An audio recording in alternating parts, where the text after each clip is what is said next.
हमके घुमाए दा बनारस के मंडी।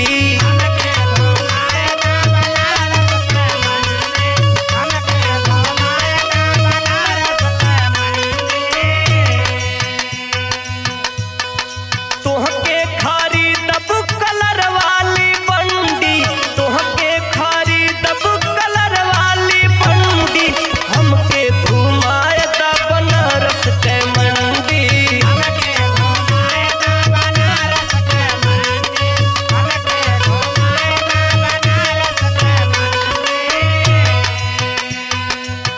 देखा मिलल हउए पहली पगार हो, राजा जी तो हई त बड़ा सिंगार हो।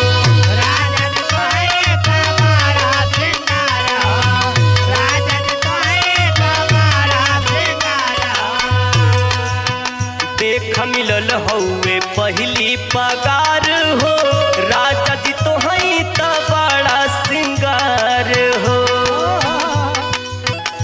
अरे रतिया में पियर पियाई देव ठंडी, हमके घुमाए दा बनारस के मंडी।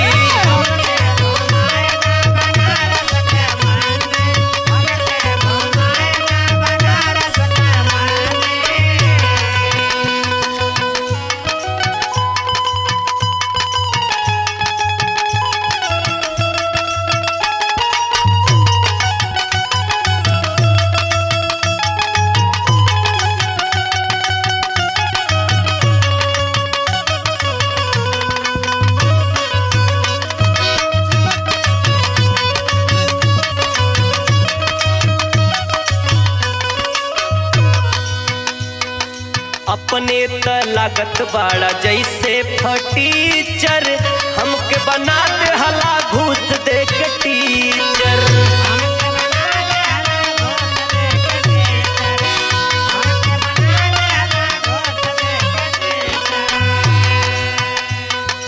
अपने त लागत बाड़ा जैसे फटीचर, हमके बना दे हला घूस दे के टीचर।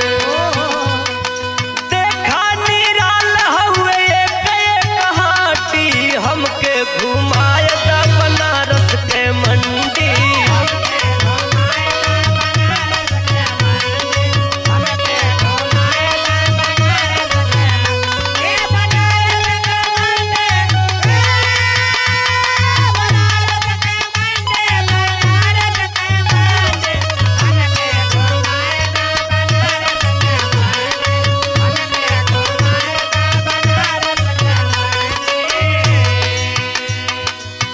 वहीं वैद जी से टानिक लिखवाई, साँझ बिहान दुई ढक्कन पियाई।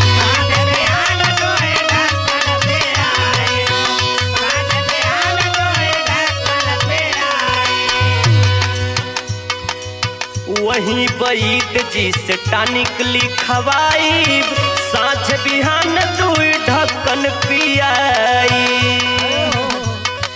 रसिया जी हो जाई टाइट चाठी,